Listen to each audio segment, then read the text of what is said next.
Hello, ladies and gentlemen. This is Hollywood McConnelly with the double biceps. We'll get both arms in there. Make sure we get that split bicep in there. It is a contractual legal requirement every single time we appear on camera. I am here. It is part of the Daily Combat Podcast. Our special guest today is one of the most electrifying men in arm wrestling today.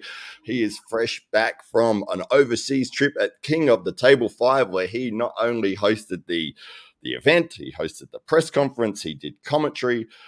This man got to meet some of the icons in the arm wrestling world, and it is so good to see somebody who's put in so much hard work over the last few years get his opportunity. And not only did he take that opportunity, but he hit it out of the park. So please welcome the Aussie arm wrestler Jake Ward. That was a pretty cool intro. Not sure what to say about that. It was awesome.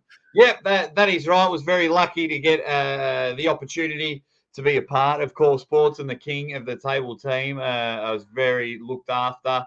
Flown over to Dubai, worked with Core Sports, hosted the press conference, the pre-show, got to MC the event and commentate one of the matches there. It was just an epic event. It was awesome. Still riding high from it. I'll probably ride high for this for many years to come. And fingers crossed, People Power will come out again, and I'll head back there in February. Yeah, absolutely. Well, I mean, it'd be silly of them not to have you back because you did such a good job. And as you were saying before we went live, the feedback that you've seen, 98% positive. I haven't seen anybody say that you did anything that they didn't like. But I guess if you look hard enough, you always find somebody that. Of course.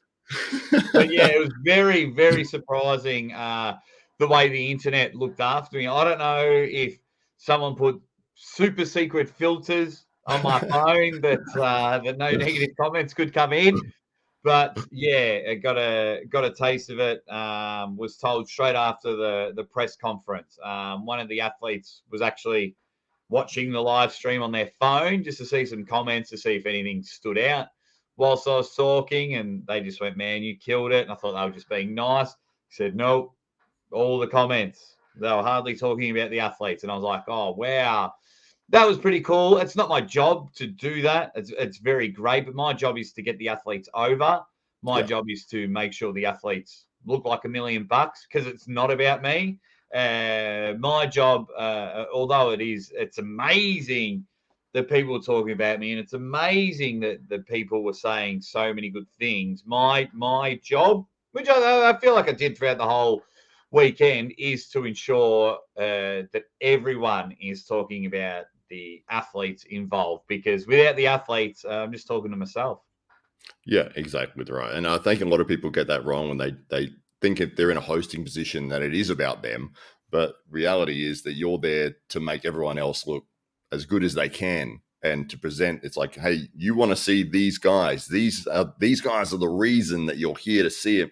And he's sort of presenting it in a way that the audience gets to interact with like, why am I watching this? And it's like, well, I'm here to tell you why. Like, this is why. You've got some of the best guys in the world, and they're going to come out and they're going to put on their skills in front of the biggest audience that they can. So it's very much you've nailed that part of it, and you understand that very well. And I think maybe it was from the old wrestling days that you had, where you can see that trying to build somebody else's character is just as important as trying to do it yourself as well.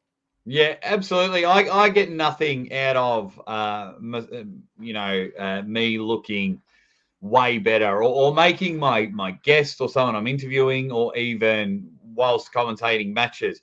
It's yes, I've got catchphrases and things like that, but it's never about getting me over. I always look after it. So like when I was at the press conference, talking to a couple of athletes, there's some out there that just hate it. They hate press conferences. They hate interviews and things like that. I'm like, do not worry. You just say what you want to say. I'll take care of the rest.